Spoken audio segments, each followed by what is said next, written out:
सिद्धेश्वर साखर कारखान्याच्या पाठीमागील बाजूस असलेल्या होडगी शिवारातील एका शेतात पोहण्यासाठी विहिरीत उडी मारलेल्या तरुणाचा बुडून मृत्यू झाला। ही घटना रविवारी सायंकाळी 6च्या सुमारास उघडकीस आली। सादिक अहमद हमीद शेख वय 32 राहणार नई जिंदगी सोलापूर असे मृत्यू झालेल्या तरुणाचे नाव आहे।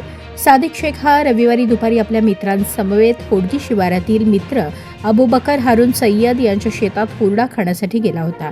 तिथे मित्रांसोबत हुरडा पार्टी झाल्यानंतर सायंकाळच्या सुमारास जवळच असलेल्या विहिरीत पोहण्याची त्यांची इच्छा झाली। त्याने विहिरीत उडी मारली, मात्र ते खाली गाळात अडकल्याने वर येऊ शकले नाहीत। सादिक वर येत नसल्याचे लक्षात येताच त्यांच्या मित्रांनी विहिरीत उडी मारून शोध घेण्याचा प्रयत्न केला। दरम्यान वळसंग पोलीस ठाण्याला घटनेची माहिती देण्यात आली। काही वेळातच पोलीस कर्मचारी RD निंबाळे घटनास्थळी दाखल झाले।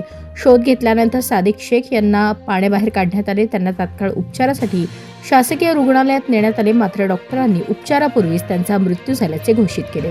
सादिक शेख हे व्यवसायाने इलेक्ट्रिशियन होते। त्यांच्या पश्चात आई, वडील, पत्नी, 2 मुले, मुलगी व 4 बहिणी असा मोठा परिवार आहे।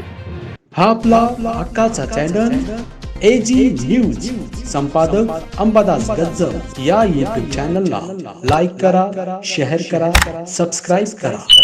संपर्क 94 92 37 68 92।